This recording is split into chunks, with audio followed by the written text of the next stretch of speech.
BRI Super League musim 2025-2026 ditutup dengan pawai dari Persib Bandung yang merayakan tripit juara. Bahkan ini menjadi tim pertama di era sepak bola Indonesia modern yang meraih 5 bintang melampaui Persipura, Bung Binder.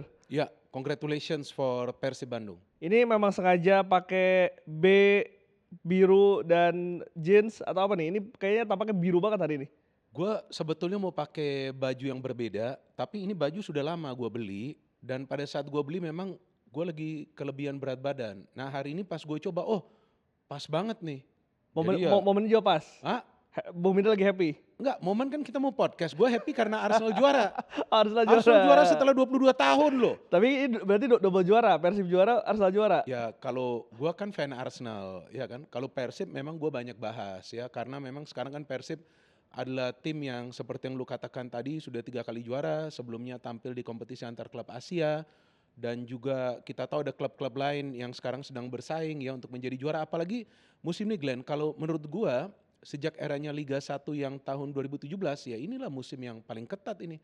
Sampai final day ini ditentukan di pekan ke-34 di mana dua tim masih punya peluang untuk menjadi juara kan. Bahkan tim ketiga itu Persija sampai pekan ke-32 baru dipastikan secara hitung-hitungan mereka sudah tidak punya peluang menjadi juara. Nah inilah yang membuat Liga Indonesia kita seru, dan juga gue ingin berterima kasih tentunya kepada Liputan 6 Sport ya, redaksi Liputan 6 Sport, dan tentunya ke lu juga yang konsisten membahas tentang sepak bola Indonesia, timnas Indonesia, sama juga kepada konten kreator lainnya. Karena dengan kita membahas, ya wajar saja kalau kita mau kritik, tapi kita juga perlu menjelaskan secara fair. Dan gue pikir itu semua kan bagus ya, untuk knowledge para supporter kita. Juga ada beberapa episode yang lu bisa mengedukasi supporter juga sama dengan konten kreator lainnya. Jadi gue pikir itu hal yang positif bagi kita, dan sebagai konten kreator ataupun pengamat, ya kita juga perlu memberikan POV kita secara logis ya, dan juga tentunya fair. Dan terima kasih juga buat teman-teman Liputan Sport ya udah setia nontonin kita di Ya, setiap minggunya. Luar biasa, nggak kerasa nih Liputan Sport udah nah 2 tahun. iya luar biasa kan. Dan kita melihat juga sekarang dengan perkembangan dunia digital ya, memang banyak konten kreator yang masuk juga membahas tentang perkembangan timnas Indonesia. Itu juga menurut gue sangat baik. Yes. Ya kan, dan mereka tidak saja membahas timnas Indonesia yang sebelumnya hampir lolos ke Piala Dunia, tapi setelah itu masih membahas. Nah ini kan sebuah efek yang sangat positif yang gue harapkan Glenn dan juga teman-teman bisa kita pertahankan. Karena gue inget dulu pada saat gue baru mulai siaran Liga Indonesia, gak seperti ini vibes-nya. Tahun 2007 ya, sudah lama juga. Kan pada saat itu gue baru pertama kali siaran Liga Indonesia, kalau Liga Eropa kan sudah jauh sebelumnya. Tapi sekarang gue melihat banyak yang terlibat, ingin bicara, ingin speak up ya, asalkan jangan hal-hal untuk memecah belah ya, jangan ada adu domba, dan juga jangan ada negative vibes ya, kalau mau kritik juga boleh. Nah itu hal yang baik juga bagi perkembangan sepak bola kita. Karena kan mungkin pemikiran gua bisa beda sama lo, bisa juga beda dengan teman-teman yang lain, itu kan bagus. Kalau POV itu kita baca di sosial media dengan narasi-narasi yang logis. Nah itu enak kalau kita mau perdebatkan juga, tapi secara logis dan juga pakai etika. Itu yang harus kita pertahankan Glenn, gue pikir di media sosial. Dan jangan baper kalau banter ya. Iya, gue pikir kalau soal banter-banteran, soal ceng-cengan lah ya, istilahnya itu ya menurut gue wajar ya antar supporter ya. Apakah lu pikir selama 22 tahun gue gak terima itu sebagai fan Arsenal? Ya kan, bahkan beberapa bulan lalu ya lu lihat lah begitu banyak memes, tapi bagi gue it's okay, ya kan, karena itu adalah bagian dari kita sebagai fan, asalkan bukan menghujat ya, atau juga bukan menghina. Dan kalau ada juga player dikritik, pelatih dikritik, gue pikir itu adalah bagian lah dari sepak bola kan. Dan siapapun yang dikritik itu menurut gue ya harus bisa menerima, asalkan kritikannya itu juga logis, ya kan, fair. Walaupun kadang-kadang ada yang sarkas. Nah problemnya kan kalau gak sarkas gak viral, gak kedengar. Dan nggak makan. Nah gak makan, Nggak makan makan sih. makan tuh makan. Pokoknya sekarang kan Triple B itu bukan cuma Binder butuh beras, butuh BBM juga sekarang bos. Oh jadi B itu Binder, Ini B for bukan Binder. Bobotoh. Ya kalau ada yang mau menganggap Boboto itu terserah, ada yang mau menganggap ini Bandung ya terserah, tapi B itu kan Binder. B itu Binder. Udah jangan pancing-pancing. Udah kayak politisi nih kelasnya. Tadi Bung Binder katakan sudah dari 2007 jadi Iya, komentator. betul. Pengen tahu dong dari point of view komentator selama berarti hampir 20 tahun ya. Apa yang membedakan Bung Liga Indonesia dulu dengan hari ini? Oh jauh sekali Glenn. Yang pertama gue melihat beda itu adalah dari segi infrastruktur dulu. Lapangan. Karena sekarang kan lapangan apalagi dalam 3 musim terakhir ya, Mmm, gue lebih fokus ke 3 musim terakhir ya. 3 musim terakhir ini atau sejak pandemi ya, sejak pandemi itu kita mulai lagi kan ada banyak juga stadion-stadion kita itu yang mulai direnovasi kan. Jadi mulai direnovasi itu kan bukan cuma soal lapangan tapi juga dari soal seating arrangement ya. Kemudian ada juga beberapa klub yang sekarang sudah mengaplikasikan penjualan tiket secara online.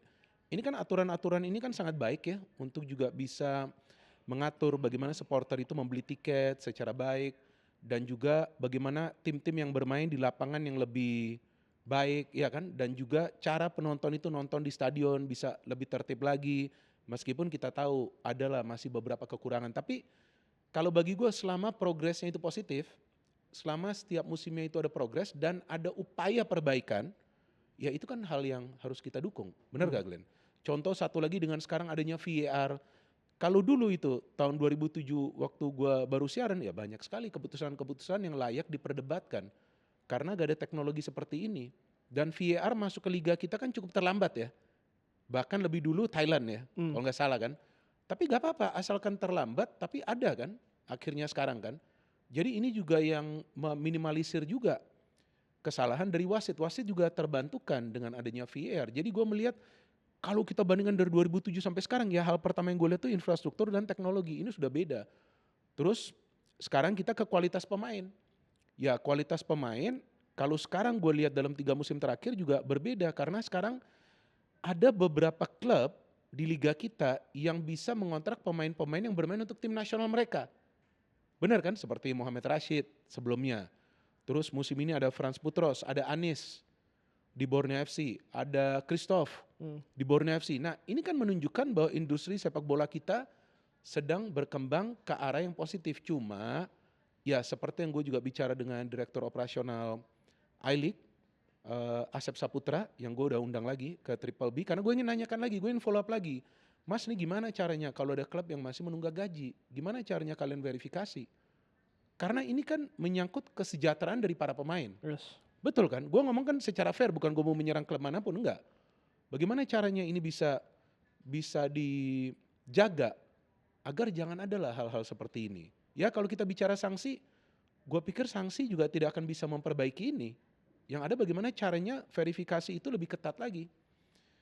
Kan ada juga musim ini kan Iya. klub yang menunggak gajinya kan itu bukan hal yang baik sebetulnya. Meskipun nggak semua, nggak banyak, tapi kan tetap masih ada. Yang gue harapkan kan kalau bisa jangan ada lagi gitu. Bung, tapi kalau tadi ngomong infrastruktur, mungkin penonton juga pengen tahu, stadion favoritnya Bung Binder? Kalau gua, kalau gua stadion favorit sebenarnya nih yang gue suka dan yang pernah gue pergi ya, kan nggak semua stadion ini kan yang gue pernah pergi itu si Jalak Harupat sih.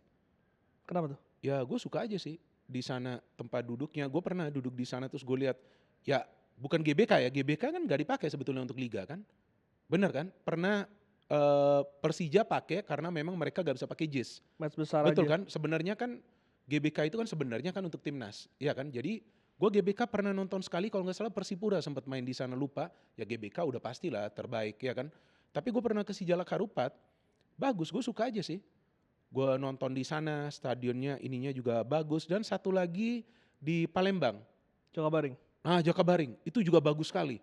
Dan aksesnya Jakabaring tuh bagus kan, besar dia ya kan. Gue nonton itu hari Piala Indonesia Mmm, di Jakabaring Sriwijaya lawan tim mana tuh Sriwijaya menang.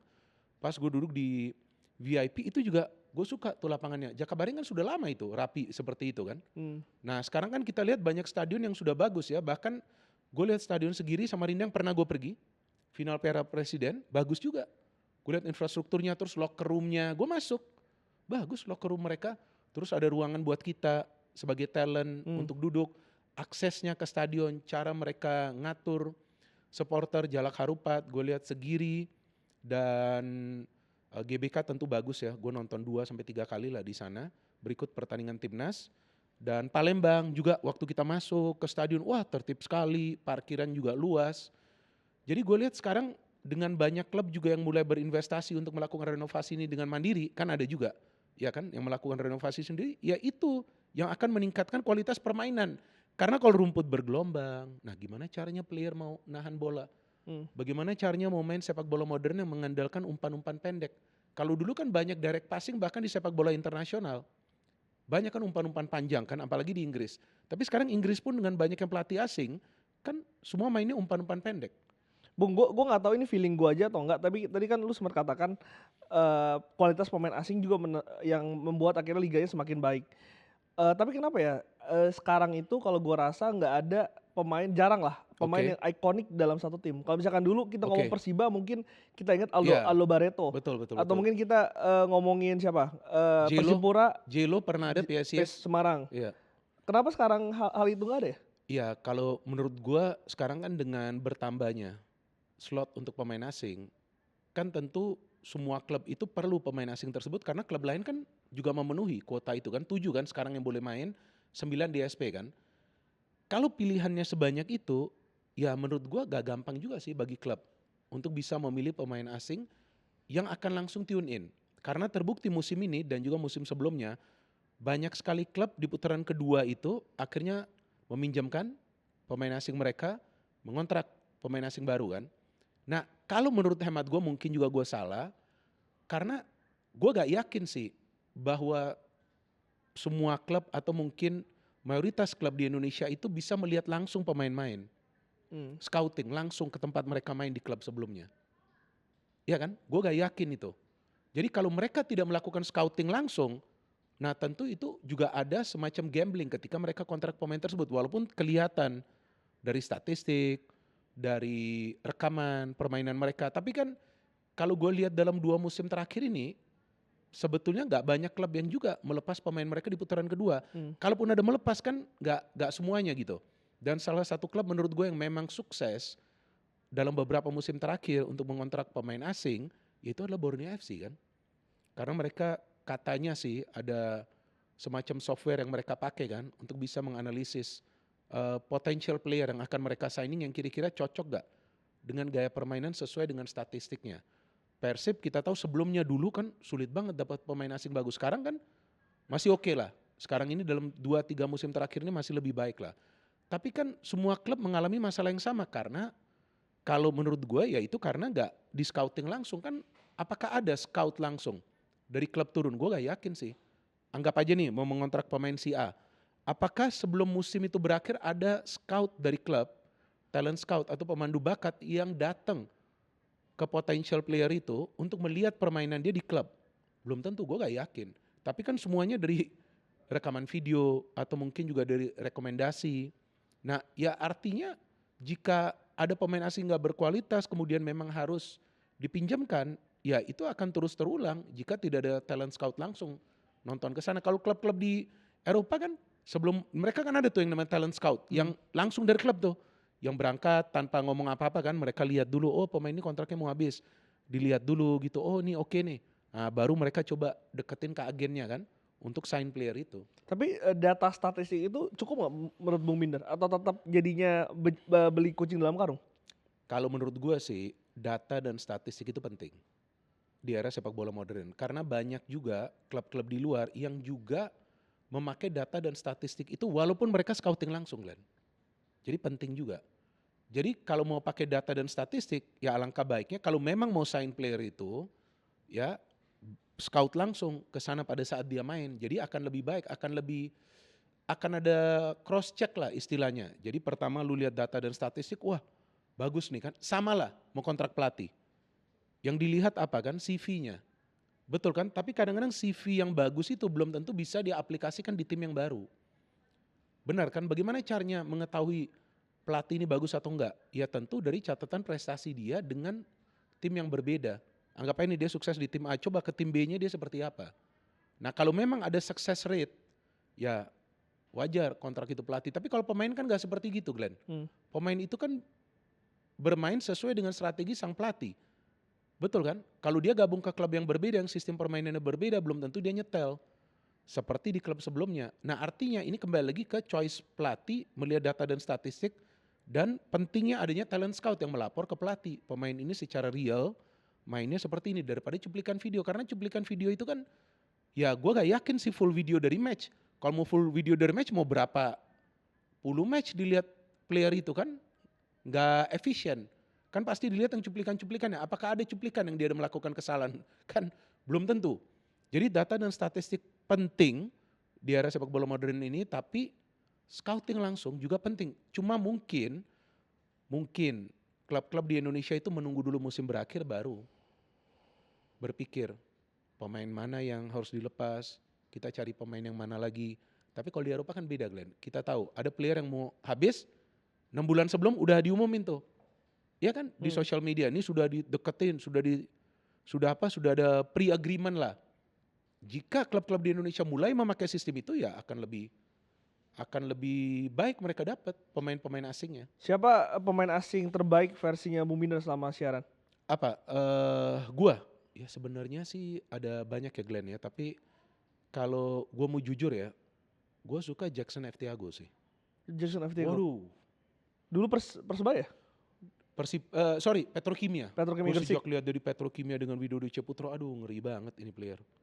Habis itu Persebaya, jujur gue suka sekali Jackson. Dan gue udah pernah ngobrol sama dia. Dan gue ngomong jujur, coach gue suka sekali waktu lu main, yang bener. Nah ini yang gue kadang-kadang gak suka, kalau gue ngomong ke orang gue suka dia main, pasti yang bener. Gue gue nonton kok. Bahkan gue pernah nonton Petrokimia itu main langsung di stadium kok. Pernah dulu kan lagi jago-jagonya tuh mereka tuh. Kan terus mereka masuk final lawan Persib. Gue gak nonton waktu finalnya. Karena kan gue udah suka Liga Indonesia kan dari 94. Terus dia main di Persebaya, eksplosif. Gue suka banget. Player-player seperti Jackson itu bisa keluar dari tekanan para pemain tim lawan dengan skill dia. Nah kalau pemain-pemain dulu tuh memang skillnya dipakai. Kalau sekarang kan sistem. Lu striker pun, lu gak bagi bola. Lu bisa dikritik juga sama pelatih lu. Lu kan harus main pakai sistem. Yang sampai banyak yang kritik Pep Guardiola tuh. Kan banyak yang mengatakan, wah gue udah gak mau nonton bola nih karena Pep. Kenapa? Karena Pep bikin sistem. Skill-skill individu itu jadi terbatas. Gak ada lagi ya? Iya kan? Terbatas. Tapi kalau Arsenal kan sistemnya udah jalan dengan Arteta itu top. Hidup Arteta. Bung Binder, tapi kalau melihat pemain asing yang musim ini 7 yang mulai bermain dan kuotanya juga diperbanyak, apakah itu yang membuat akhirnya peta persaingan ini sampai harus ditentukan sampai dengan detik akhir, Bung? Oke, begini, di awal musim, gue gak tahu lu tanya atau enggak, gue lupa. Dan banyak yang menanyakan kepada gue mengatakan, ini kebanyakan nih. Pemain lokal kita bagaimana mau masuk ke dalam tim? 7 pemain asing yang boleh dimainkan, dan memang rata-rata klub akan memakai itu kuota 7 plus 9 yang bisa masuk DSP, 11 yang bisa dikontrak. Kalau gak salah ya, 11 itu bisa dikontrak. Dan untuk tim yang bermain di Asia, boleh full karena itu ikutin aturan AFC kan. Dan itu wajar lah untuk bisa bersaing ya. Gue awal-awal berpikir Glenn, bahkan gue mengatakan aduh ini kan terlalu banyak ya 7 ya. Tapi ternyata seiring berjalannya musim ini banyak kok pemain-pemain lokal kita yang bisa bersaing dengan pemain asing dan masuk kok. Banyak sekali, kalau gue mau kasih lu catatannya mungkin bisa makan waktu 10 menit nih, banyak. Mulai dari tim yang berada di zona degradasi, sampai tim yang berada persis di zona degradasi, sampai tim yang berada di puncak klasmen seperti Persib. Kakang aja bisa masuk kok. Robbie Darwish walaupun gak banyak kan menit bermainnya, kan Beckham Putra pun bisa mendapatkan menit bermain. Di Persija kita tahu ada Donitri, terakhir ada Rehan Hanan, masih ada Arli yang lagi antri, Borneo FC, Rivaldo Pakpahan, Komang Teguh, Buffon. Ya, Buffon. Persebaya, Tony Firmansyah masih mempertahankan tempatnya, Catur Pamungkas. Jadi ya kalau memang 7 pemain asing ini masuk, untuk pemain kita, pemain lokal, ya seharusnya mereka bisa aja mendapatkan tempat kalau mereka bisa bersaing. Artinya ketika mereka diberikan kesempatan 1, 2, 3, 4, mungkin sampai 5 kali, mereka harus menunjukkan permainan terbaik mereka. Kalau mereka ada buat kesalahan, itu menurut gue tuh wajar. Karena sepak bola itu kan memang permainan penuh kesalahan. Ya bisa aja ada yang melakukan kesalahan. Tim yang melakukan kesalahan paling sedikit, ya itu yang biasanya menangkan seperti itu. Tapi bagaimana progres ini pemain? Kalau progresnya bagus, gue pikir pelatih-pelatih di level klub semuanya fair kok. Gak ada like or dislike. Pasti mereka akan mainkan pemain-pemain itu. Jadi jika pemain lokal bisa bersaing, kemudian jumlah pemain asingnya bertambah, tentu kualitas dari permainan akan lebih baik. Dan itu bisa kita lihat dengan begitu banyak dan banyak sekali gol-gol indah yang tercipta musim ini. Lebih banyak menurut gue daripada musim lalu. Dan banyak pemain-pemain asing baru yang masuk yang bisa menunjukkan permainan terbaik mereka walaupun mereka baru pertama kali bermain di Liga Indonesia. Banyak sekali. pemain-pemain asing tersebut yang bisa melakukan itu. Means ya kalau 7 pemain asing ini memang kualitasnya bagus dan juga gak ada hal-hal yang negatif mereka lakukan, ya oke-oke aja sih. Hmm. Meskipun kita gak tahu nanti kalau dari I-League ada perubahan, iya kan? Tapi yang gue dengar sih yang aturan U23 kayaknya gak ada nanti musim depan. Gak Karena tahu kan ya bener gak memang tuh? kuota pemain asing yang begitu tinggi itu kan salah satunya alasannya untuk bisa meningkatkan kualitas itu, makanya Iya gue itu, tanyakan. iya betul, ya itu yang gue bilang kan. Ternyata dengan 7 pemain asing ini kualitas meningkat plus juga memberikan tantangan kepada para pemain lokal kita untuk Kompetisi ya. bersaing. Iya dong, kompetisi dong. Kalau pemain lokal kita bisa bersaing, artinya apa? Mental mereka kuat, Glenn. Dan itu yang kita harapkan kan, imbasnya apa ke timnas kita. Rehan Hanan sekarang udah dipanggil Excel. Excel kan bagus, jangan remehkan Excel. Cuma memang ketika Gustavo fit, Gustavo main, tapi gue suka Excel mainnya tuh. Memang dia ngotot sejak di Barito juga sudah seperti itu. Cuman kan sekarang di Persija support sistemnya lebih baik. Untuk dia kan, dia 6 gol ya kalau nggak salah atau 8, lupa tuh. Kalau aturan head to head, Yang mana aturannya begini? ini lagi banyak Ya. diperbincangan lah, Bung. Betul. Kalau kemarin kan gue sama kawan kita ya, si paling bijak kan. Si El Bijak. El Bijak ya kan, Om Sabto lah. Kalau gue gak ada settingan apa-apa, sama dia seperti biasa, setiap kali gue podcast kan gak ada settingan, gue nanya secara mendadak, bagaimana ini dengan head to head, dia jelasin lah aturan di negara lain seperti apa, ya kan setiap liga ada aturannya. Kemudian dia jelaskan juga soal head to head yang gue sepakat juga, intinya yang ingin gue jelaskan, seharusnya kita tidak perlu berdebat. Seharusnya kita tidak perlu berdebat ketika aturan yang dipakai musim ini sebetulnya sudah dijalankan sejak beberapa musim yang lalu. Ini bukan aturan kemarin sore. Ini aturan sudah dari tahun 2017. Mulai dari era Liga 1 yang saat itu penentuan juara juga ditentukan melalui head to head. Pada saat Bayangkara FC dengan Bali United ya. Ya Bali kan PSM nomor 3 kalau nggak salah. Dengan Bali United itu poinnya sama. Tapi Bayangkara FC yang dinyatakan menang head to head karena unggul dari pertemuan dengan Bali United. Padahal jauh lebih produktif itu Bali United, lupa gue lah berapa gol, Bali United lebih produktif. Jadi aturan yang sudah dipakai untuk beberapa musim terakhir, apalagi sih yang mau diributkan gitu. Dan tapi ini lebih adil mana ya? Dan lebih seru mana untuk kompetisi? Kalau menurut gue head to head, kenapa? Jadi the best of the best yang juara. Iya dong, the best of the best itu yang juara. Ya artinya ketika poinnya sama, tapi lu unggul dari segi pertemuan, means you are the best of the best. Ya yang nomor 2 pun poinnya sama juga best. Tapi di atas best ada best of the best. Nah itu, karena dia unggul dari segi pertemuan secara langsung, kan gitu. Itu kalau menurut gue di Indonesia, itu lebih baik daripada selisih gol. Tiba-tiba ya kan kita lihat suatu skor line yang bagi kita tuh mengagetkan gitu. Kok tiba-tiba bisa begini banyak nih gol nih. Ya kan pas juga mau mengejar gol nih. Itu kan kita bisa berpikir negatif seperti itu. Mendingan seperti ini. Karena head to head dari Persib dan Borneo kan mereka bukan ketemu di pekan terakhir, Glenn. Bukan pekan terakhir kan. Jauh sebelumnya kan Persib udah ketemu Borneo yang partai tunda itu. Ketika main di Borneo. Sebelumnya juga jauh hari sebelumnya sudah ketemu ketika main di GBL lah. Ya tapi kalau memang ada yang mau berdebat, ada yang juga mau berargumen, ya itu adalah hak mereka. Kita kan gak bisa hentikan. Tapi kita kan perlu memberikan edukasi, ini sudah lama. Ya kan, kecuali ada keberatan dari semua klub yang menjadi bagian dari I-League. Ya kan, bicara ke I-League, kita mau rubah nih. Dari head to head ke selisih gol. Nah itu nanti kita lihat seperti apa. Tapi kalau menurut gua, jalankan aja yang sudah jalan secara kondusif ini kan. Melihat skor Borneo menang 7-1 dari Malut, mengagetkan gak? Gue gak mengagetkan karena sebelumnya kan kita sudah tahu di sosial media banyak pemain dari Malut yang inti kan gak berangkat kan ke Samarinda kan. Jadi gue melihat bahwa Malut United dengan full team aja gak konsisten. Permainannya kan dengan full team bisa juga kalah. Apalagi tanpa full team.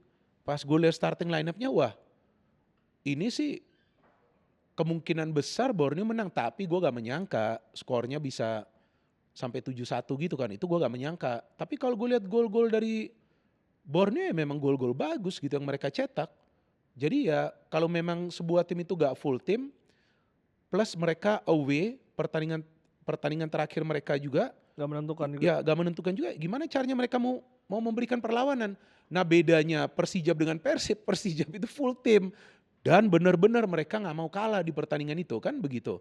Tapi kalau tim nggak full ya gimana mereka mau memberikan perlawanan Glenn. Apalagi Malut kan seperti yang pernah kita diskusi gak ada kedalaman skuad. Nah itu apakah itu yang menjadi kunci akhirnya di fase keduanya Nah benar-benar itu drop? kalau menurut gua kedalaman skuad. Jadi terlalu bergantung ke 3-4 pemain. Memang ada Sauri Brothers, ada Ciro, ada Tyron, ada David. But who else? Gitu. Kalau Borneo FC, kalau menurut gue tim yang kolektif. Persib Bandung tim yang kolektif. Persija pun menurut gue tim yang kolektif. Bisa mengandalkan banyak pemain. Untuk create chances, untuk mencetak gol, untuk bertahan. Tapi Malut kan gak punya itu, kedalaman skuad itu. Jadi ketika mereka tidak punya kedalaman skuad, ada pemain yang absen. Apalagi lawan Borneo, pemain-pemain itu berapa? 8 mungkin yang gak main ya. Ya gimana caranya mau memberikan perlawanan kepada Borneo FC yang lagi on fire dan mau menang match terakhir. Cuma gue kaget aja sih 7-1, tapi gue lihat gol-golnya bagus. Dan kalau lihat Borneo tadi sempat lu katakan gak banyak tim di fase kedua ketika membeli pemain itu langsung tune in. Ya. Tapi kalau menurut gue Borneo pembeliannya cukup efektif, Bung. Ya itu.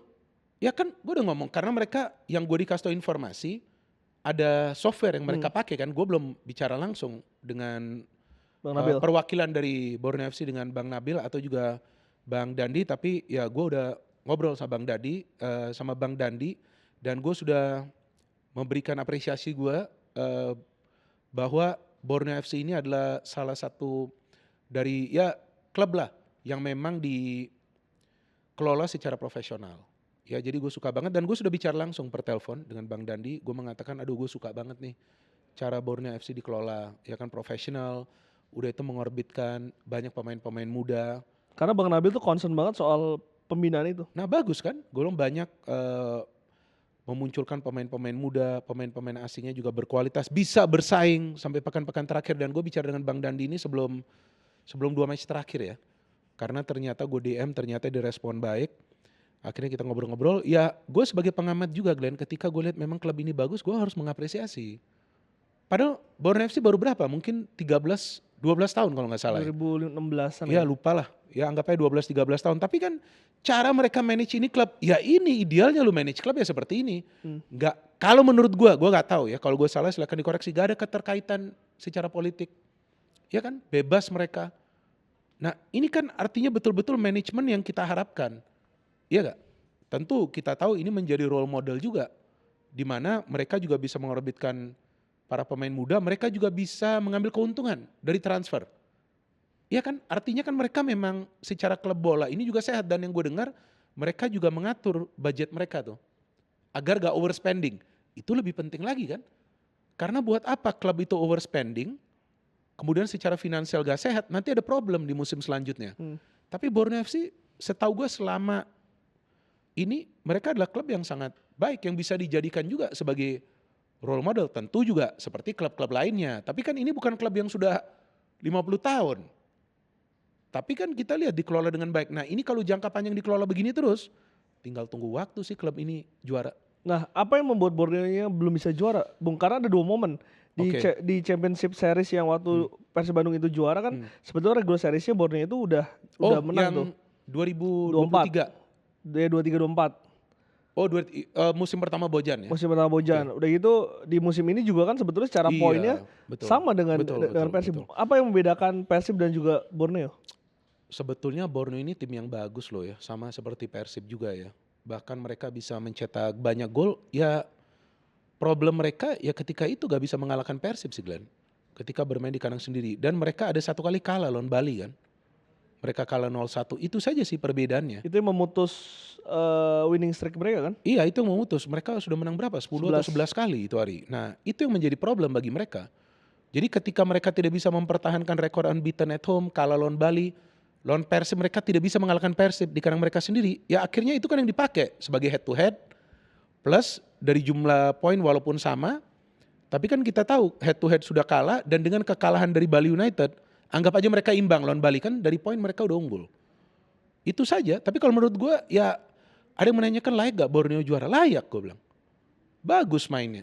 Cuman memang ya ketika di final itu ketika ketemu Persib di pertemuan kedua gak bisa menang ya itu yang menjadi kendala kan bagi mereka kan. Kalau mereka menang poin mereka bertambah 2. Lawan Bali gak kalah. Nah seharusnya mereka dapat tambahan poin. Tapi ini kan kalau semua gak terjadi. Betul kan? Artinya ini menjadi bahan evaluasi tentu bagi Borneo bagaimana musim depan mereka ya mungkin juga akan bersaing untuk juara. Ya kalau bisa juga juara bisa saja. Kalau bisa dipertahankan ini squad ini. Dan mereka dalam 3-4 musim terakhir selalu di papan atas loh. Iya konsisten mereka. Nah itu kan hebatnya klub ini kan. Jadi walaupun mereka kita tahu di Kalimantan Timur ya. Tapi kan mereka juga kelola ini klub secara baik. Dan gue ngelihat ini bener nih ya, bukannya gue disuruh ngomong seperti ini. Secara branding pun Borneo lagi naik loh. Coba lu lihat di sosial media. Gue bahas Borneo malah naik di channel gue. Serius. Lagi naik loh. Mereka juga loh secara branding loh. Bahkan beberapa netizen yang punya akun di IG. Ya gue nyari kan. Borneo fans. Ada banyak Glenn. Udah mulai bermunculan. Bahkan yang kemarin last day di Samarinda. Banyak yang berangkat ke Samarinda dari sini.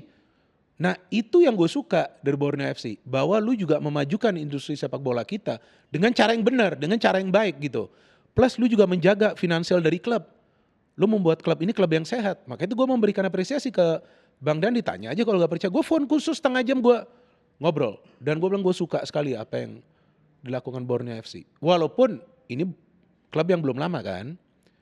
Sebenarnya tadi kita kan 12-13 tahun. Tapi kan ya memang harus jalan di arah yang seperti ini. Bung, bukannya tapi yang membuat mereka tergelincir itu ketika mereka gagal menang di Jepara ya? Ya itu kan pada saat terakhir.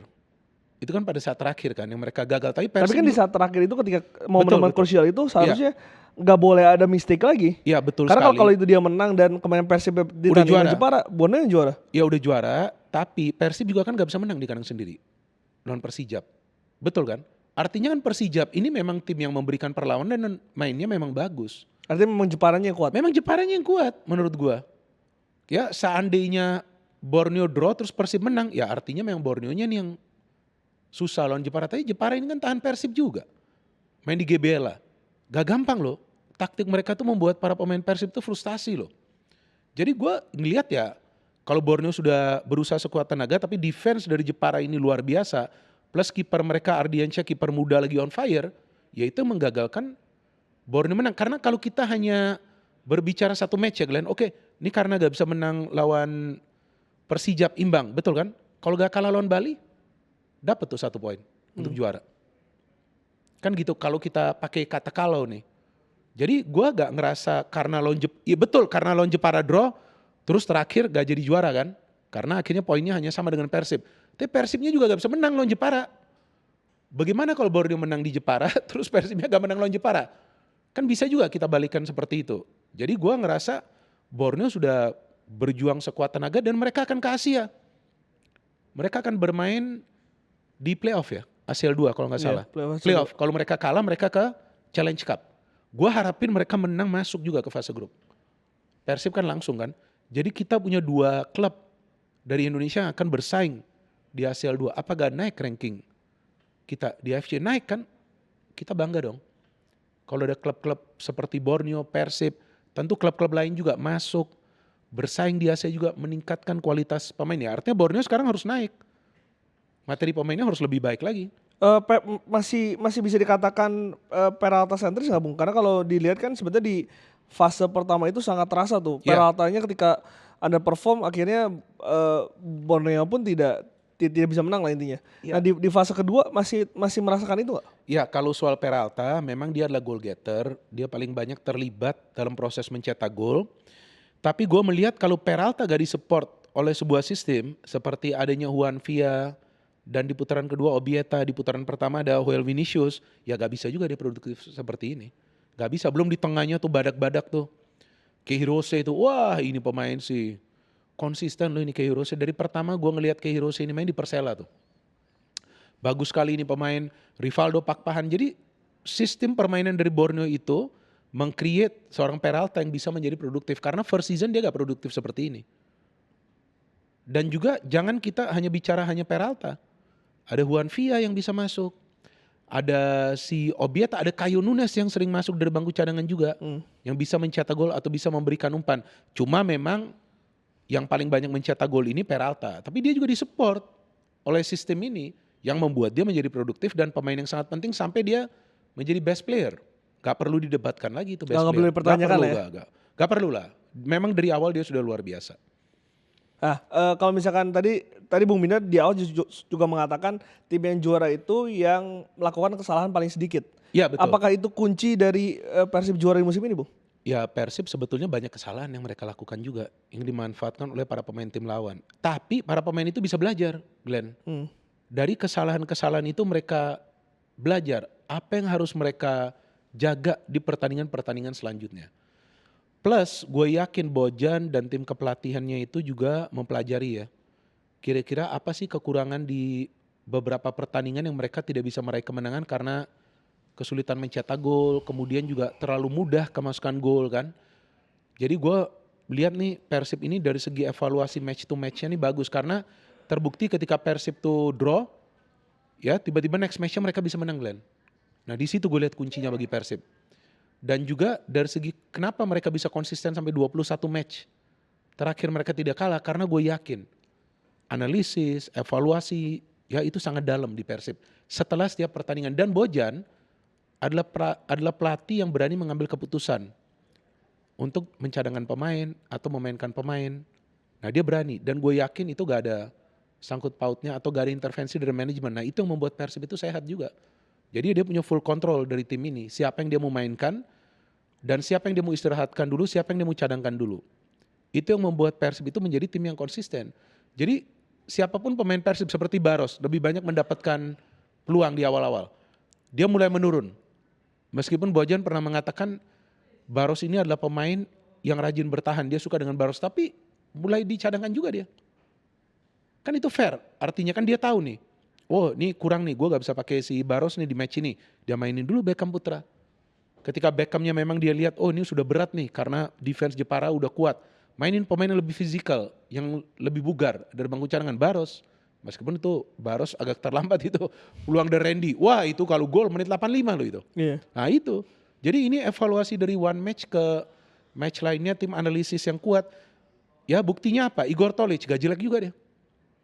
Artinya kan satu kesatuan juga dengan Bojan Hodak. Dan memang asisten pelatih itu penting.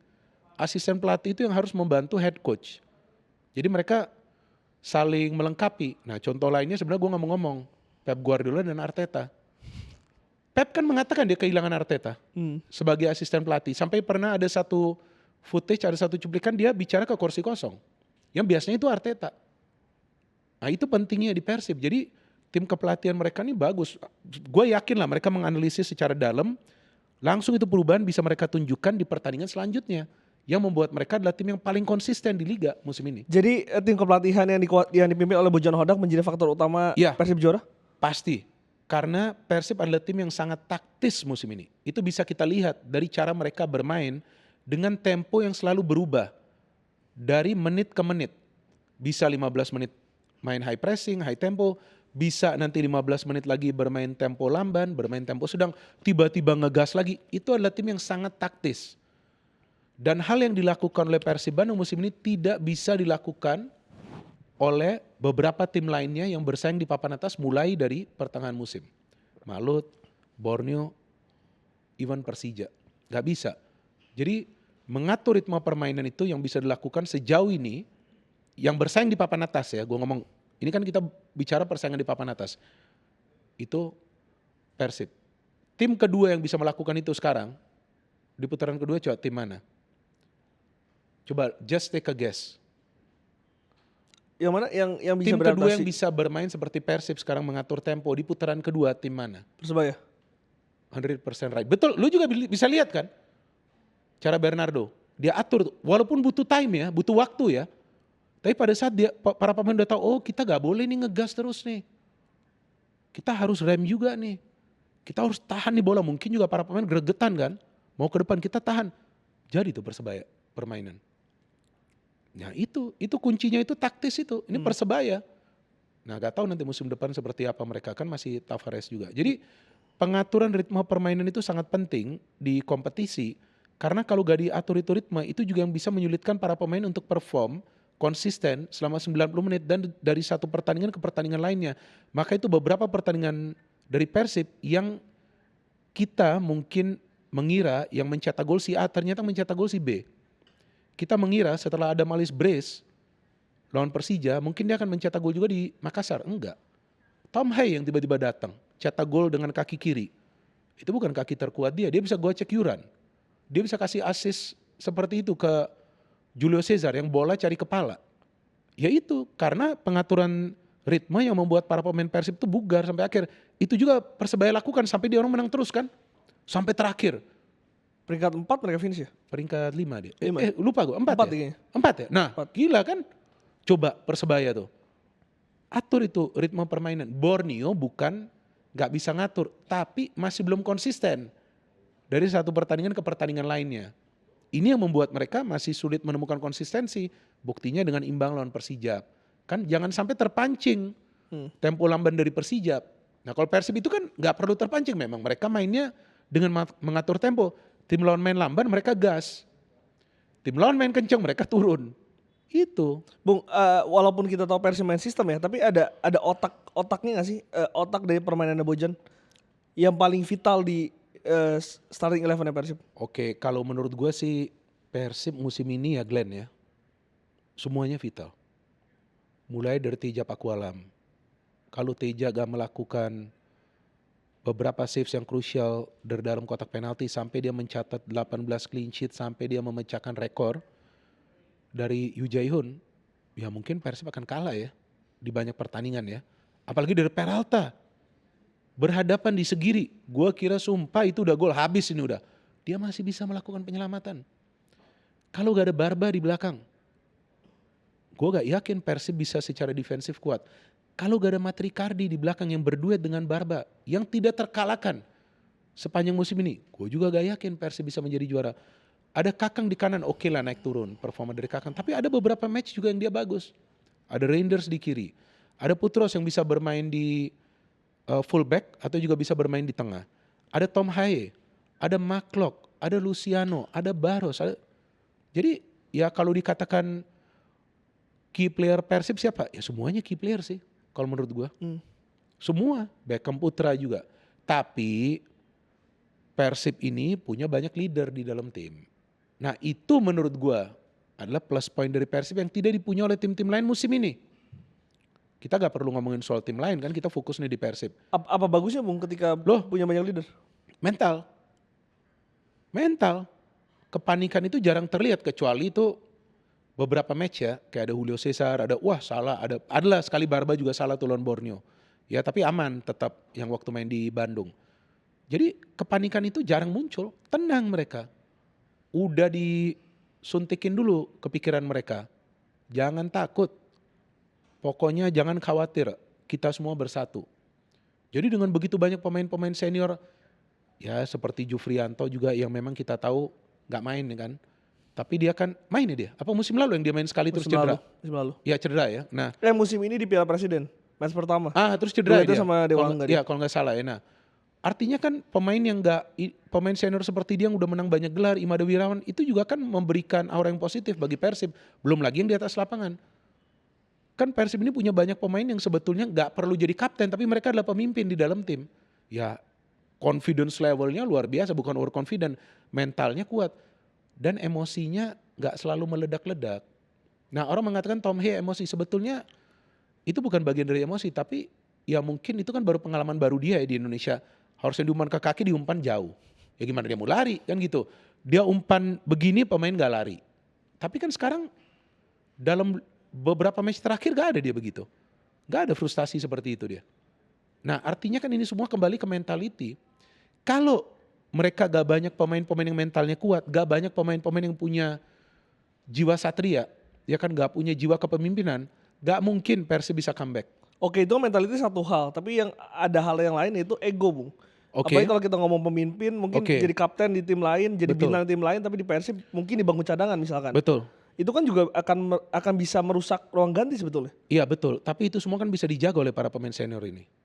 Sekali gue ingat kalau gak salah Sadil yang kecewa ya, yang ditarik, benar kan? Tapi habis itu Sadil meminta maaf dan memang gak ada aneh-aneh juga, selesai. Ya kan gak ada masalah. Dan kenapa juga harus ada ego di antara para pemain Persib ketika memang semua pemain berjuang untuk tim. Mereka harus paham kalau mereka masuk ke tim bukan cuma ke Persib, ke semua tim lah. Mereka tuh harus paham bahwa kita semua berjuang untuk tim, ya kan? Untuk tim ini kita berjuang. Jadi kalau ada yang dicadangkan, kalau ada yang memang harus di bangku cadangan dulu, seharusnya bisa menerima keputusan dari wasit. Itu memang untuk semua tim harusnya seperti itu. Tapi ya mungkin karena Persib ini tim besar, ada pemain yang ingin dong, main dong, ya kan mendapatkan menit bermain. Tapi kalau menurut tim kepelatihan dan khususnya Bojan jangan dulu, ya dia harus nurut juga. Dan itu yang membuat ruang ganti ini kondusif. Dan itu yang membuat kesatuan di antara para pemain Persib ini menurut gue sih bagus sekali ya. Musim ini ya, gue ingin mengatakan musim ini.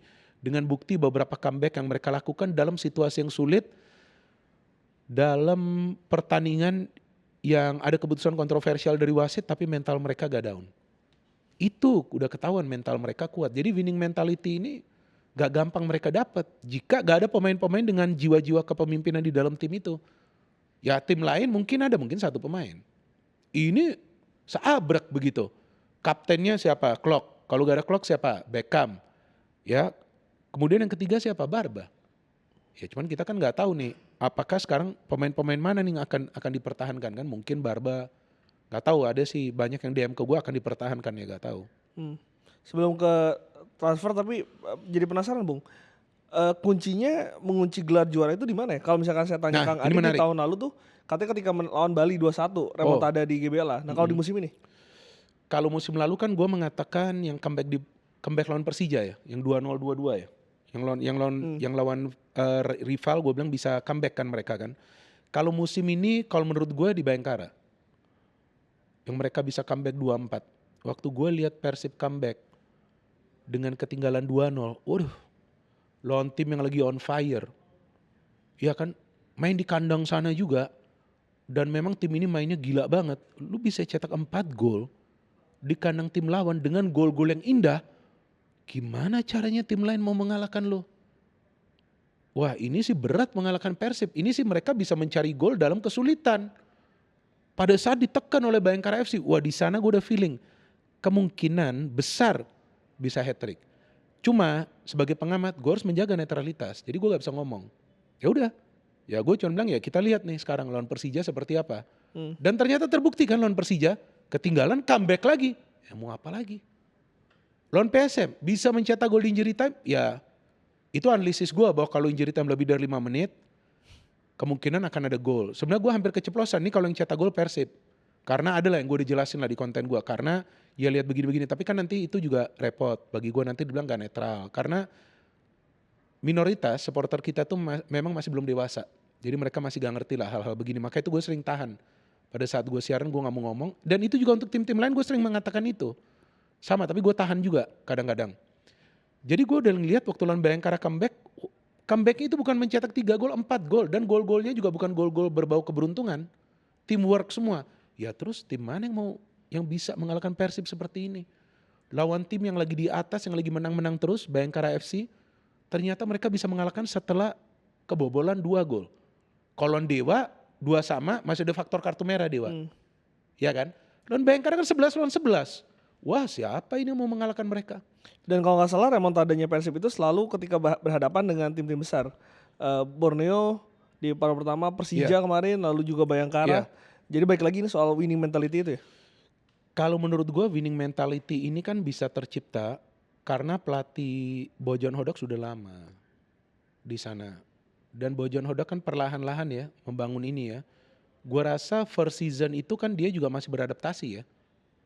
Mengenal para pemain kan, jadi gak mungkin langsung perubahan yang signifikan kan, harus perlahan-lahan kan. Tapi gue ngeliat di musim kedua itu udah ada ini winning mentality. Musim kedua Bojan, from last season tuh udah ada. First season gue jujur belum lihat. Dan itu menurut gue hal yang wajar, karena dia sedang membangunkan sistem itu kan. Tapi di musim kedua dia atau musim lalu, di tengah badai cedera, Persib masih bisa mendapatkan poin-poin dengan dia memajukan Tyrone ke depan, ternyata sukses. David jarang bermain karena cedera, tapi mereka masih bisa mencetak gol dari pemain-pemain lain. Di situ gue udah melihat ini udah dapat winning mentality. Dimatangkan di musim ketiga dia. Tapi kan dimatangkan ini pemain-pemainnya baru Bung. Iya betul. Nah pemain-pemain yang baru yang kalau menurut gue tanpa juga merendahkan atau juga dengan gue respect juga kepada para pemain Persib sebelumnya. Tapi kalau gue ngelihat ini kan kualitasnya sudah beda Glenn. Yang di musim ketiga dari Bojan. Tom Hey lama bermain di Eropa, main di timnas kita, Eliano Reinders, Frans Putros dari Irak. Ini kan kita bukan berbicara ini pemain yang lebih baik daripada musim-musim, enggak. Ini pemain yang levelnya sedikit lebih tinggi. Hmm. Kenapa? Karena Persib mau perform di Asia. Jadi Ciro, David, Tyrone juga hebat. Siapa yang bilang gak hebat? Top mereka. Kasih bola ke mereka, mereka berkreasi gol. Mengingatkan gua ke trio BBC di Madrid atau trio MSN lah di Barca. Tapi ketika Persib mencari ke Asia, ya mereka kan harus upgrade. Betul kan? Jadi mereka cari pemain-pemain yang memang kualitasnya satu atau mungkin 2 level di atas. Yang mereka perlu ini pemain-pemain yang bermain dalam sistem maraton di 2 kompetisi yang berbeda. Kan kalau seandainya Persib lolos lawan Ratchaburi itu lolos lagi, kan makin panjang musim dari Persib kan. Jadi gue ngelihat dengan adanya kualitas pemain yang lebih diperlukan oleh Persib, lebih mudah bagi Bojan untuk menyatukan ini tim. Gitu. Meskipun dia membutuhkan setengah musim lah ya. Karena kan terbukti sampai kalah 3 kali tuh di putaran pertama yang lawan Malut. Meskipun lawan Malut itu ada faktor kelelahan. Bung, tapi Bojan kalau nggak diperpanjang gimana ya Bung? Nah ini masih misteri dan jujur gue gak ada informasi sama sekali. Gue juga gak ada lagi. Tapi gue udah nanya orang yang kredibel, ya gue cuma ngomong ini kayaknya harus dipertahankan di Bojan Hodak. Ya jawaban dia cuma pastilah, udah itu aja. Persis begini, pastilah. Tapi kalau lu sebagai pengamat ya, melihat situasi ini yang dimana kan sebetulnya belum ada keputusan, bahkan rumor-rumornya pun kan nggak ada yang bisa mengkonfirmasi gitu. Apa sih yang sebetulnya terjadi, soal negosiasi gaji kah atau apa Bung? Ya kalau gue kan nggak bisa berkomentar soal gaji atau soal fasilitas ya, itu kan antara kedua belah pihak. Tapi kalau bagi gue memang ini kelamaan sih Glenn. Karena biasa kalau pelatih mau perpanjang kontrak ya gue gak ngerti kenapa harus tunggu sampai final moments ya. Karena Bojan tuh setelah kemarin setahun sempat perpanjangan ya? Enggak, Bojan kan dikontrak 1 musim dengan opsi perpanjangan 1 musim kan. Terus habis itu kan diperpanjang lagi kan. Ya, sudah ada diperpanjang ya, berarti kan? Sudah diperpanjang kan, tapi musim ini kan berakhir kan. Yes. Ya berarti ya ini sudah harus ada extension kontrak dan ya gue gak ngerti kenapa selama ini ya. Pokoknya orang yang gue tanya itu cuma bilang ya pastilah kita sudah ngobrol, ya kita akan mencoba sekuat tenaga untuk kembali bekerja sama. Ya tapi kan Glenn, kita juga harus berpikir lebih luas mindset kita bahwa ini dunia profesional. Iya kan? Jadi ya kalau nanti kita kan nggak tahu nih apa yang akan terjadi. Kalau nanti ada sesuatu di mana kedua belah pihak gak bisa bekerja sama, ya tentu ada alasan yang valid. Ada alasan yang valid kan. Sama seperti ketika pemain mau berpisah kan dengan klubnya kan. Pasti ada alasan yang valid dia berpisah. Mungkin dia mau cari tantangan yang baru. Mungkin dia mau cari sebuah perubahan. Mungkin dia memang mau pindah ke negara lain. Kan bisa saja itu dilakukan. Jadi kalau menurut gue soal Bojan Hodak, ini kalau feeling gue aja ya. Ya seharusnya sih gak ada alasan ya bagi dia untuk gak diperpanjang oleh Persib. Dan gue yakin sekarang ini lagi dalam tahap negosiasi yang tinggal final ini aja sih. Final decision aja nih. Mau perpanjang atau tidak. Kalau soal spekulasi ya banyak di sosmed. Tapi gue gak mau komentar soal spekulasi. Yang penting gue sudah menanyakan orang kredibel. Dia mengatakan pastilah kita akan berusaha sekuat tenaga untuk mempertahankan. Agar kerjasama ini lanjut. Ya kita tunggu nanti pengumuman resminya. Boboto harus lebih khawatir ketika Bojan cabut atau ketika Barba cabut? Ini pertanyaan lu luar biasa loh. Barba atau Bojan? Atau Binder? Kalau gue kan netral, apa urusannya gue? Gak, ini pertanyaan lu luar biasa loh. Gue sampai harus berpikir dulu ini. Jawab apa? Kalau Barba kan gue mengatakan kemarin itu di pertengahan musim, kalau dia keluar, ini repot bagi Persib. Karena chemistry-nya sudah kebangun. Dan dia pemain yang berkualitas. Tapi yang mengontrol tim ini, yang menyatukan tim ini kan Bojan, Glenn. The real mastermind, ya kan, yang memang menyatukan ini tim dengan segala bentuk pikiran dan tenaga yang dia kontribusi itu Bojan. Kan Bojan harus mengatur bagaimana nih 20 atau 25 pemain ini bisa bersatu. Kan bukan cuma di atas lapangan, di luar lapangan kan juga harus. Di locker room dia jaga, kayak tadi lu ngomong pemain yang gak dapat menit. Itu kan harus dijaga semua tuh sama dia kan. Dan dia menjaga itu dengan baik. Jadi menurut gue Bojan lah penting banget, harus dipertahankan. Penting banget menurut gue. Ya karena Bojan yang bisa melakukan semua perubahan. Begitu banyak rekor yang Bojan lakukan. Salah satu rekor mungkin yang lu mungkin belum tahu, ya mungkin juga lu udah tahu, bahwa jumlah poin dari Persib di Liga musim ini adalah yang paling tertinggi mereka dapat sejak era Liga 1 tahun 2017. Itu aja sudah rekor.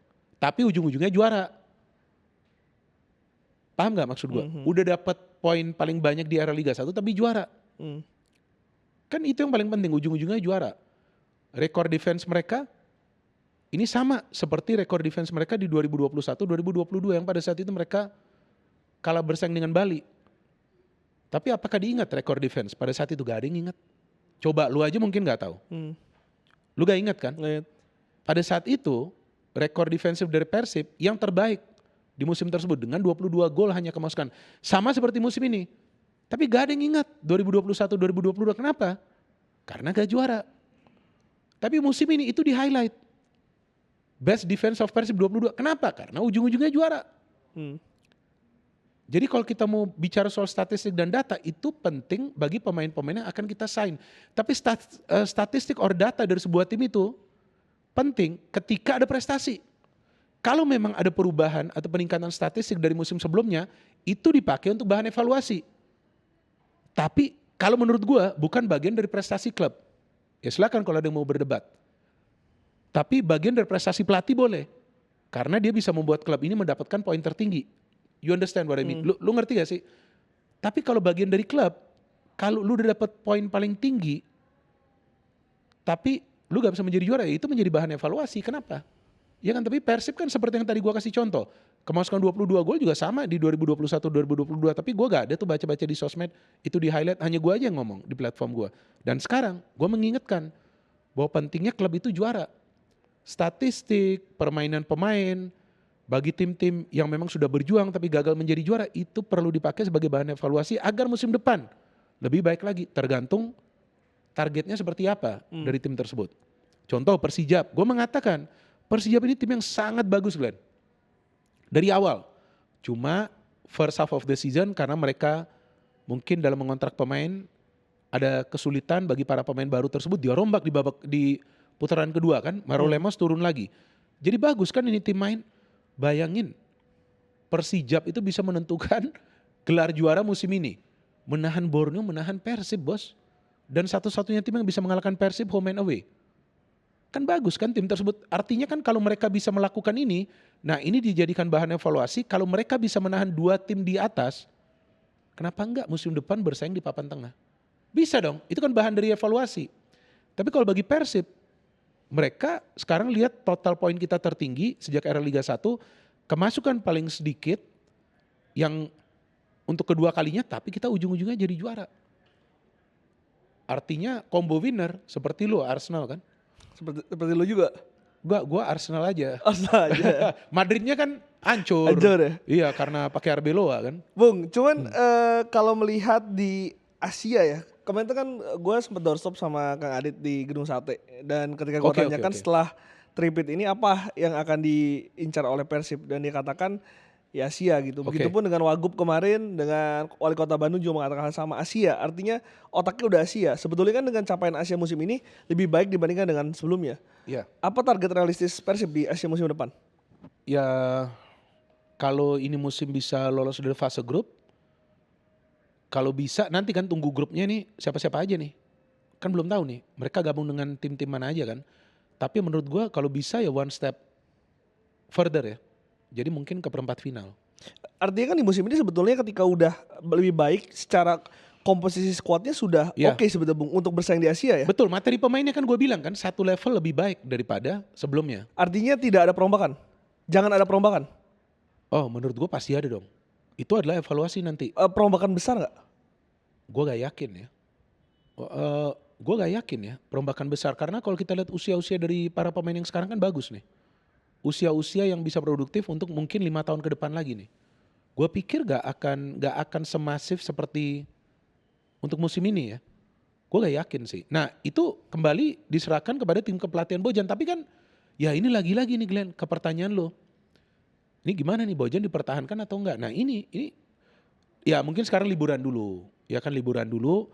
Tapi ini kan sudah harus bisa ditentukan pelatihnya siapa. Terus ke depannya pemain mana yang mungkin perlu dipinjamkan jika masih ada kontraknya. Pemain mana yang tidak perlu di-extend. Pemain mana yang akan mereka deketin.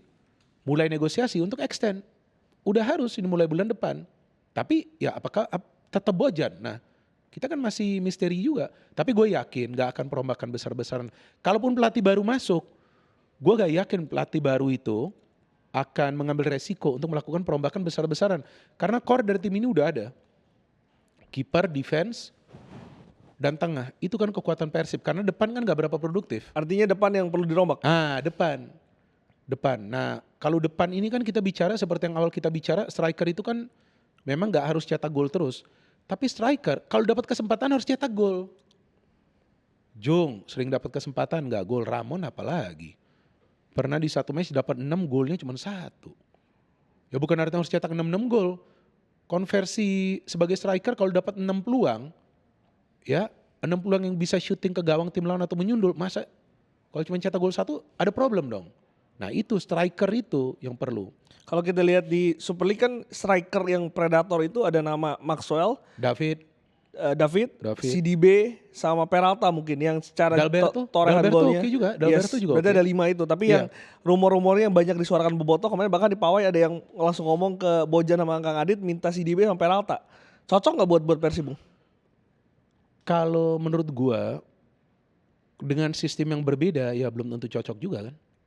Ya Peralta memang pemain yang bagus, bahkan menurut gue sangat bagus. Dan CDB juga seperti itu, sangat baik. Tapi tergantung apakah mereka cocok atau tidak dengan sistem dari Bojan Hodak. Jika memang masih Bojan nanti. Ya, yang lu lihat apakah karena mereka bermain sangat skillful? Itu yang membuat akhirnya... Kalau menurut gue skill itu penting. Karena Bergwijn juga pemain yang skillful. Penting sekali, Bergwijn sampai 9 assist. Jadi menurut gue penting. Tapi kontribusi secara kolektif kan baik. Peralta juga pemain yang kolektif. CDB juga menurut gue pemain yang kolektif. Tapi kan tergantung lagi. Yang pertama soal tentu value, harga.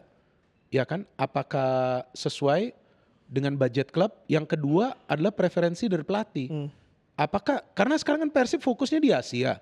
Nah apakah Peralta dan CDB itu punya level atau kemampuan untuk bermain di Asia? Dan, punya gak? Hah? Menurut Bung Mirna punya gak? Kalau menurut gue Peralta sih punya ya. Kalau Peralta ya. Kalau CDB kan baru kembali setengah musim nih, gue gak tahu. Kalau Peralta kan 2 musim full di Borneo.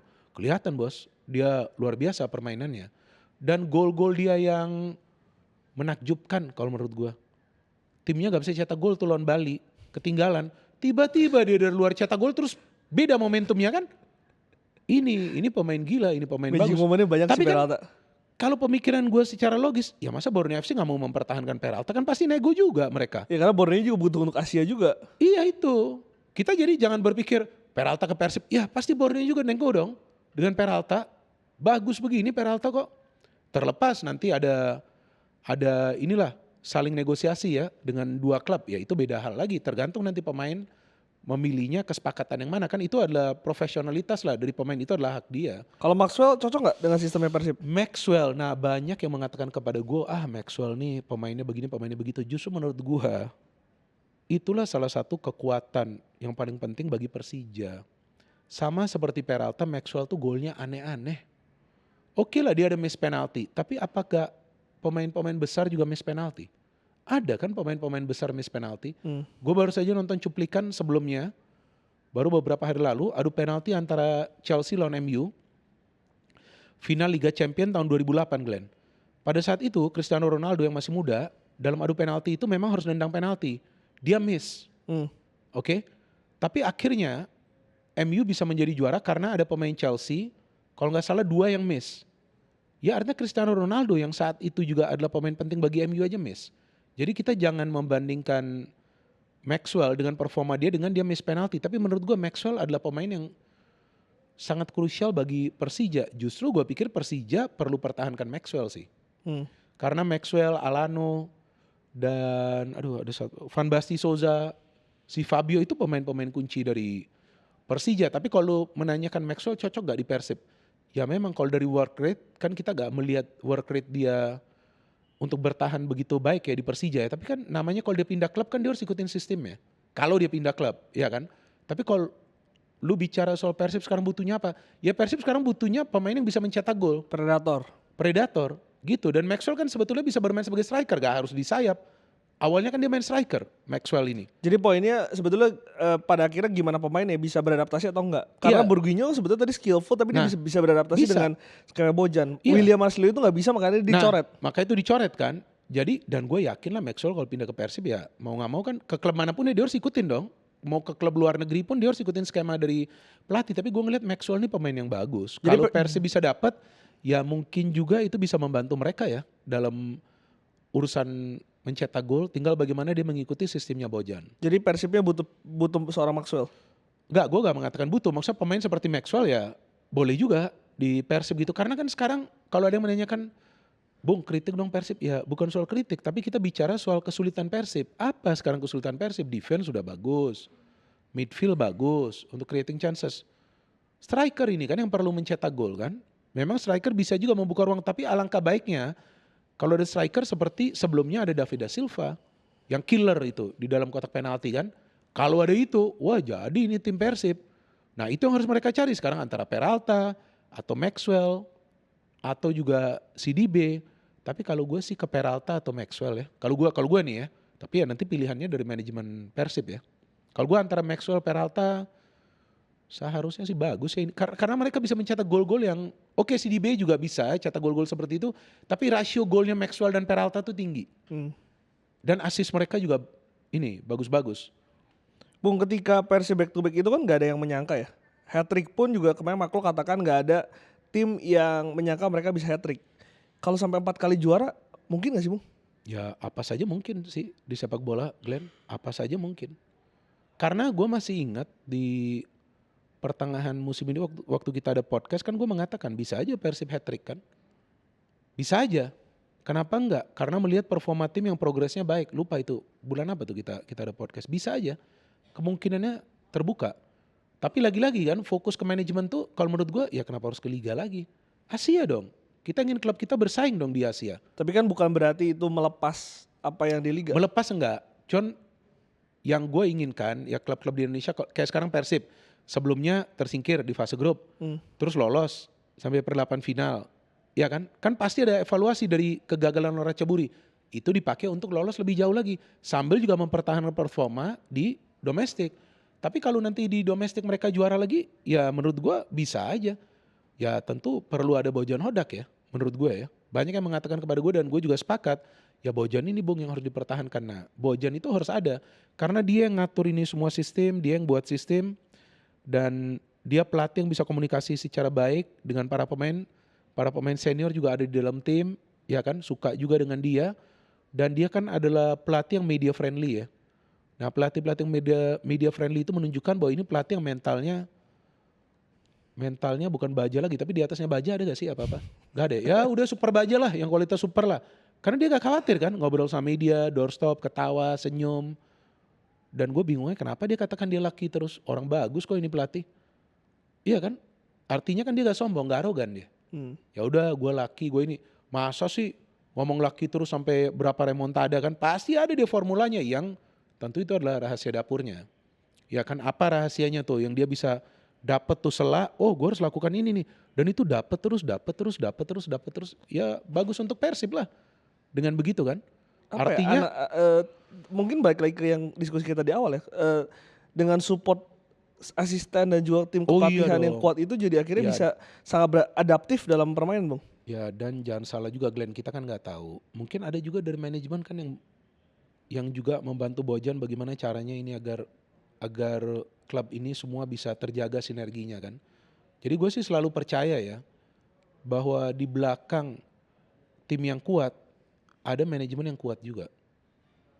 Itu gue selalu percaya hal seperti itu. Kalau kita contohin, kita bandingkan ke Arsenal dengan MU, apa masalahnya antara Arsenal dengan MU? MU juga belanja banyak pemain. Arsenal juga belanja banyak pemain. Tapi kalau lu ngelihat track record Arsenal belanja pemain dengan MU belanja pemain, lebih banyak pemain yang dibelanja yang masuk MU itu yang baru-baru itu lebih banyak yang gagal daripada para pemain baru di Arsenal. Betul kan? Tergantung eranya siapa, Arsenal juga banyak gagal juga. Iya, maksud gua Arteta tapi kan gak semasif seperti MU. MU kan banyak pemain yang gak kepake yang akhirnya kebuang-buang kan dulu kan. Tapi kan kalau Persib kita melihat dalam 3 musim terakhir rasio itu kan berkurang kan. Artinya pasti manajemen dengan Bojan ini kan selalu duduk bersama bagaimana caranya kita buat sinergi di mana ini tim ini bisa tetap kuat. Yaitu pemain-pemain yang harus mereka datangkan dengan kemungkinan bisa cepat nyetel. Musim ini siapa yang gak bisa masuk skema? Prisbeck. Marcelio. Marsilio karena beda kan, itu kan bukan teknis, kita bicara non teknis lah mungkin ya. Jadi Prisbeck yang nggak bisa masuk, tapi bagusnya Persib Tejanya on fire. Iya kan, artinya nih ada manajemen yang kuat juga yang support Bojan. Ketika semua elemen ini bersatu ya, menurut gue environmentnya ini kondusif. Tentu klub-klub lain juga sama seperti itu. Tapi dengan kualitas pemain yang didatangkan, dengan belanja yang mereka lakukan, ya ini klub jadi kuat. Kembali ke pertanyaan lu soal musim depan, ya bisa aja Persib juara lagi, kenapa enggak? Tapi kan ya gue inginkan ya klub-klub lain juga sekarang ya coba berkompetisi. Bagaimana caranya juga menyiapkan tim yang berkualitas. Ya kalau memang nggak bisa menjadi juara ya lolos ke Asia. Seperti Borneo sekarang kedua kali ya mau main di Asia. Sebelumnya main kan, tapi bukan di ACL 2 kan. Kalau bisa masuk ACL 2 Borneo kan top. Artinya kita akan ada 2 tim kita yang bermain di ACL 2 di 2 grup yang berbeda. Iya. Nah podcast kita kan jalan terus. Karena mungkin di musim lalu kan karena perombakan itu ya akhirnya bobotnya pesimistis kan. Jangankan Boboto, gue aja yang bukan fan Persib aja gue pesimis. Apa ini yang manajemen Persib lakukan? Tapi ternyata apa yang manajemen pikirkan? Tadi kan gue mengatakan ini ada manajemen. Di belakang tim yang kuat ada manajemen yang kuat. Mereka tuh sudah tahu dengan berkonsultasi dengan Bojan kita gimana nih kita lakukan ini. Pasti kan ada kesepakatan dong dengan pelatih, kan nggak mungkin. Ya kan mungkin pelatih juga setuju, ya udah kita lakukan nih refreshment. Berhasil. Coba. Ya mungkin mereka juga nggak berpikir atau nggak masang target hat-trick, tapi kan mereka berharap kalau bisa kita hat-trick aja, kenapa enggak? Tergantung kan bisa cepet nyetel nggak? Dan ini semua kan nyetel semua. Ya kalau teman-teman gue mengatakan sih ini alam semesta sih mendukung Persib. Jadi tiba-tiba nyetel, ada pemain absen. Gila, pemain yang dimainkan cetak gol, winning goal. Kok bisa seperti itu? Gak pernah tuh di tim-tim lain gue lihat seperti itu. Pemain yang absen itu pun pemain penting, Barba. Yang cetak gol Julio Cesar yang diragukan. Udah was-was kan Julio sama Ricardi. Tapi itu match dia ada sekali tuh salah tuh. Ada itu lawan PSM, dia salah karena apa tuh lagi duel. Terus Ya dia golnya Yuran. Golnya Yuran betul. Gol Yang Yuran. dia gak lompat. Iya. Atau dia terlambat lompat ya. Tapi akhirnya dia bisa menebusnya kan. Dan itu kalau dia nggak gol bisa jadi Borneo yang juara itu. Kalau pakai teori kalau ya. Kan kalau kalau artinya seri kan. Iya kalau. Iya betul. Jadi itu manajemen Persib ini kuat banget dan tentu dekat dengan pelatih. Pasti saling komunikasi nih. Nah ini yang gue harapkan akan bisa terjalin juga terus supaya ya kita lihat nanti apakah Bojan akan lanjut atau enggak. Dan gue harapkan klub-klub lain juga akan mengambil langkah yang strategis untuk membuat persaingan di musim depan sama ketatnya, sama seperti musim ini. Kalau perlu ada 4 klub sampai pekan terakhir yang punya peluang untuk menjadi juara. Kan itu yang membuat kompetisi kita ini kan Lebih seru ya. kualitasnya naik. Dengan kualitasnya naik akan lebih banyak orang yang ingin menonton, akan lebih banyak orang yang ingin membahas tentang Liga Indonesia kita. Bung, komentar dong soal pawainya Persib Bandung kemarin. Oke, gue nonton dari jam 7:30 atau dari jam 8 ya. Kemarin itu sampai... Atau jangan-jangan Bung Minder ada di Bandung kemarin? Gak ada. Kalau anak istri gue pengen pergi tapi gue bilang jangan. Itu kan terlalu rame kan. Tapi mereka nonton dan ada kejadian yang cukup menarik antara gue dengan istri gue karena gue coba tes dia. Ini gue hanya sharing. Kan dia kan boboto banget ya. Walaupun sebenarnya kan gue bilang dia lu gak boleh share ini. Lu boboto kan lu tau lah. Supporter kita kadang-kadang kan gak ngerti, itu kan hak mereka. Mereka mau support Persib. Iya dong. Mereka mau support tim lain juga terserah mereka, kan gak pernah gue katakan luar support. Jadi gue ngomong, gue tes. Ngapain nih. Capek-capek gini. Marah. Loh harusnya lu kirim gue ke sini, dia bilang. Kaget gue Glenn. Sumpah. Pertama kali lu dia marah loh.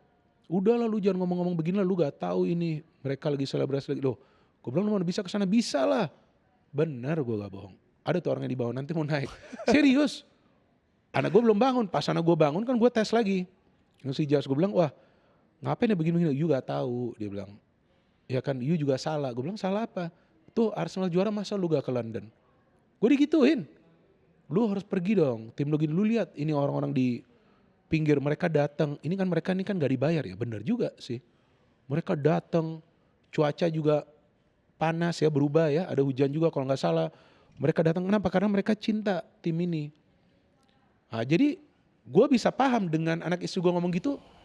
Ini perasaan yang sama tentunya dengan boboto yang hadir di sana, Glenn. Karena mereka tuh sebenarnya pengen hadir juga. Kenapa kita gak bisa hadir ke sana? Ya, Kenapa tuh?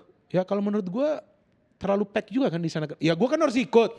Nanti gue yang ikut gue bilang boboto lagi di sana. Jadi gue bilang kan gue kan harus, ya seperti yang gue ceritain gue mau nonton. Terus kan gue kan gak jadi kan, gue bilang janganlah, nanti dulu deh lagi rame-rame nih. Nah gue kan harus temenin mereka kan. Atau itu tadi gue bilang kan ke lo, tapi lu kan tugas pada saat itu hari.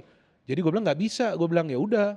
Akhirnya mungkin nanti kita ke sana ke Bandung. Untuk mereka pengen lihat stadium, GBLA, pengen lihat sekitarnya, pengen ke Geraha Persib ya. Silakan. Jadi gue bisa merasakan dengan 2 boboto di rumah gue, oh so it means this much, ini begitu berarti ya bahkan untuk anak istri gue ya. Mereka nonton PAWN, gue gak bohong, mereka nonton full non-stop. Kalau anak gue bangunnya kan agak terlambat, istri gue dari pagi sampai siang, sampai dia masak, happy sekali mereka. Dan mereka bilang inilah, siapa yang sekarang ingat tentang masalah mereka? Gak ada, semua terlupakan dengan Persib menjadi juara. Itu adalah kepuasan yang tidak ternilai. Sama juga untuk mereka yang di rumah, yang berharap mereka berada di sana, di pinggir jalan, melihat pemain pawai. Tapi itu benar-benar luar biasa sih Bung. Dan menurut kayaknya lebih banyak ya. Iya dibandingkan gue baru ngomong. Katanya ada sampai 1 juta, bener gak sih? Oh gue gak tahu kalau jumlah ya. Karena itu secara ruas jalan kan betul-betul panjang kan. Banyak Dan itu sekali itu. setiap ruas jalan itu benar-benar penuh banget. Dan yang gue apresiasinya adalah gak hanya laki-laki, gak hanya orang dewasa. Iya. Nenek-nenek, anak kecil, bayi. Sampai gue ada satu momen kan kebetulan gue tugas kan. Iya. Terus ketika gue melihat satu orang ngelihat itu para pemain. Oke. Wajahnya tuh terharu nangis Bung. Ada. Kayak jadi bener-bener segitunya gitu. Ada. Dan gue tanyain dari mana aja, ada dari Cianjur, dari Majalaya, dari Majalengka. Pokoknya dari seluruh Jawa Barat memang ngumpul untuk pesta itu. Kemarin Bandung bener-bener biru sih. Ya itu, dan bagi mereka ini kan sesuatu yang tidak ternilai. Ya jadi ya menurut gue gak masalah juga sih. Cuma nanti tinggal bagaimana pengaturannya aja ya kan. Agar lebih kondusif lagi, karena kan bagi para pemain juga sulit kan kemarin untuk turun apa. Ya tapi inilah yang namanya euforia. Tapi terus diantisipasi sih, ini salah satu kritikan juga karena banyak yang bilang kemarin ada viral juga di media sosial kan, ada sejumlah pemain yang marah.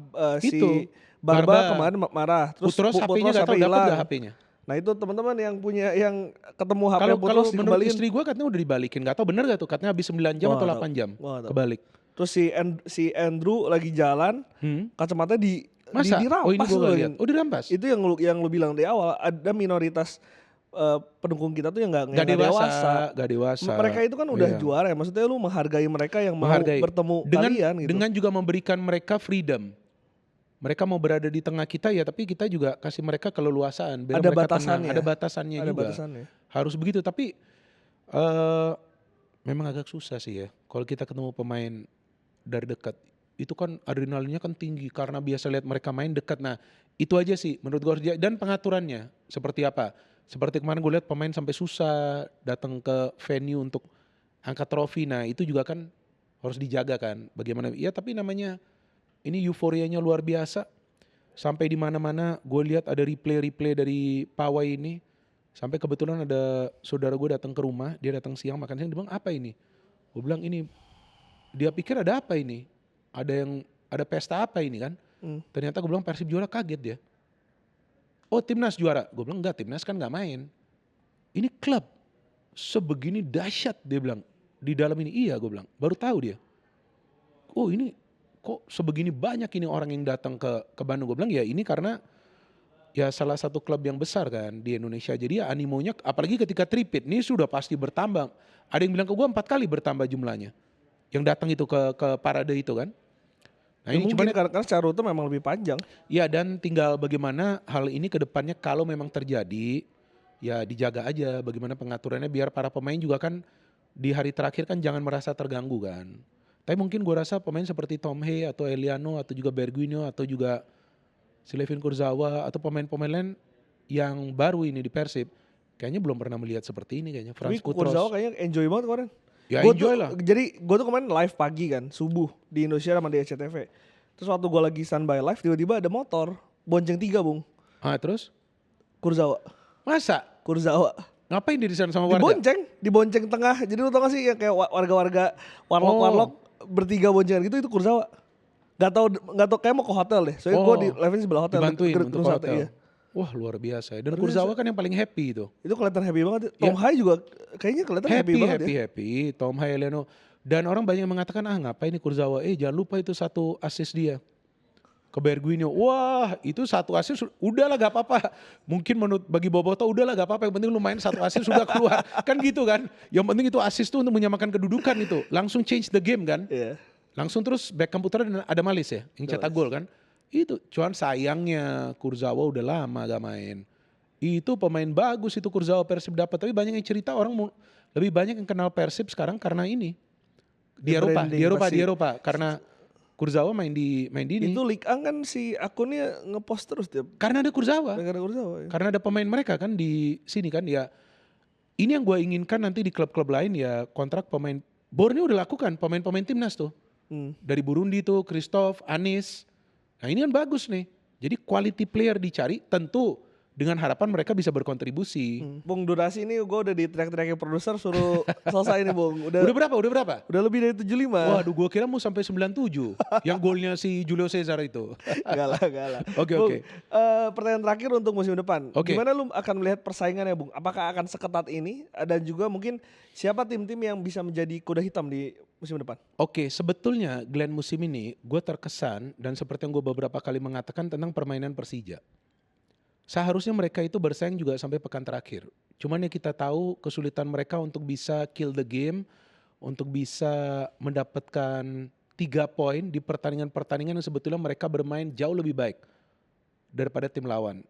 Dan kita juga sampai kita rekam ini kita kan nggak tahu apakah Mauricio Souza akan diperpanjang atau tidak.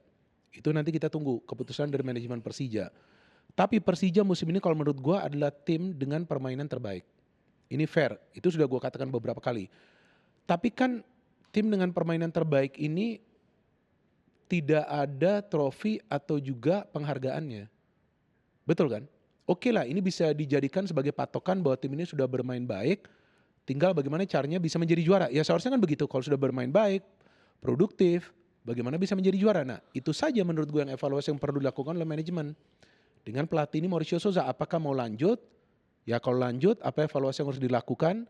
Bagaimana caranya tim ini bisa mendapatkan hasil-hasil akhir yang positif, lebih konsisten lagi, tanpa kehilangan poin di pertandingan sebetulnya mereka bermain lebih baik. Ya kan fairnya kan seperti itu. Siapa pemain-pemain yang perlu dipertahankan? Atau mungkin mau mengganti pelatih, ya itu juga tergantung nanti dari manajemen. Tapi gue menilai bahwa Persija itu musim ini menjadi challenger yang sangat-sangat serius. Dan hampir saja itu. Mereka bersaing sampai pekan terakhir. Ya, kita gak berbicara soal pertandingan di Samarinda melawan Persib, tapi kekalahan mereka melawan Arema FC. Dan hasil imbang sebelumnya lawan Dewa. Dan juga lawan Borneo yang sebetulnya mereka bermain lebih baik. Bahkan lawan Borneo bisa mencetak gol di injury time kalau gak salah. 2-2. Nah itu saja yang dilihat. Dan di beberapa pertandingan away, yang mereka kalah ketika ada pemain mereka mendapatkan kartu merah. Nah ini faktor emosi juga coba harus dikendalikan. Tapi secara permainan mereka adalah tim terbaik. Ini perlu diakui lah. Udah bohong namanya kalau bilang oh enggak Persija mainnya gak bagus. Sudah bagus sekali, sudah atraktif. Tapi bagaimana caranya permainan atraktif ini juga bisa dibungkus dengan permainan solid di pertahanan. Sehingga gak gampang kemasukan gol. Walaupun defensive record Persija juga gak buruk. Jadi sama seperti musim ini, gue memperkirakan Persija juga seharusnya bisa bersaing musim depan dengan tanpa banyak mengotak-ngatik materi pemain. Karena putaran kedua sudah dari Ricardo dan Rizky Ridho di belakang kuat. Di tengah Van Basten, Fabio. Di depan ya tinggal mereka cari sekarang. Apakah pertahanan Gustavo, masukin goal getter lain. Dan di kiper juga harus kuat. Iya dong, kiper juga harus kuat ini Persija. Terus siapa lagi? Persebaya. Dengan Bernardo Tavares, kita tunggu pemain-pemain mana akan didatangkan di musim baru kan. Kita lihat jelang kompetisi berakhir dapat tune in, masuk papan atas. Terus tentu Borneo FC lagi. Tanpa mereka terlalu banyak mengotak-ngatik materi pemain. Fabio dipertahankan kan. Pelatih bagus dia selalu bisa mencari solusi di tengah kesulitan. Dia bisa change the game. Dan gue gak tahu apakah Bayangkara FC bisa juga ya. Kalau dia bisa mempertahankan pemain-pemain dia. Dan pelatih Paul Monster itu kan bagus. Masuk nominasi kan. Salah satu pelatih terbaik. Ya kalau menurut gue tim-tim ini saja sih Glenn. Malut gue gak tahu materi pemainnya seperti apa. Dan pelatihnya siapa. Apakah sama kan. Karena ya kita gak tahu dengan kesulitan mereka sampai ke peak. Ini kan posisinya turun ya. Kalau gak salah musim lalu 3 ya. Nah musim ini gak tahu nih berapa nih Malut nih. Tapi dari singkat aja dari tim-tim itu siapa yang akan lu paling lihat Bung tim di musim depan? Kalau Bojan bertahan dengan materi pemain yang mungkin ada sedikit perubahan, sedikit aja, ya tentu Persib, ya kan? Dan penantang utamanya adalah? Ya kalau Mauricio Souza bertahan, ada penambahan kualitas pemain, ya gue melihat Persija kontendernya. Oke. Karena Persija nih hampir saja nih. Ini musim kan hampir saja mereka ini. Enggak, gue mau lihat ini dulu Glenn sebentar. Gue mau lihat 1 menit. Nah malu ternyata 6. Ya kan musim sebelumnya lagi kan mereka 3 ya kalau nggak salah ya. Nah jadi gue lebih memilih ke Persija, Persib, Persebaya dan Borneo. Tapi kalau lu bicara soal kontender, jika Bojan dipertahankan dengan sedikit perubahan dan jika Mauricio Souza dipertahankan dengan sedikit perubahan. Tapi ya itu kembali ke manajemen masing-masing kan. Ini kan hanya perkiraan gue. Oke. Oke. Bu Minder, thank you. Ya, sama-sama Kita Glenn. bertemu lagi di musim depan. Abis ini kita rayakan dulu UCL-nya Arsenal Ya, dan gue Piala sepakat kalau Dunia. UCL-nya Arsenal karena gue fan Arsenal. Yoi, kita main Arsenal, bukan B ya. Terima kasih teman-teman Liputan Sport yang sudah menemani Liputan Sport sepanjang musim ini. Tentu abis ini masih ada timnas, masih ada pertandingan-pertandingan lainnya, dan tentu Iya. kita juga masih akan bahas soal bola lokal dan terus support Liputan Sport dan juga sepak bola Indonesia. Terima kasih Bu Minder, Ya, thank teman-teman you. Liputan Sport. Sampai jumpa di musim depan.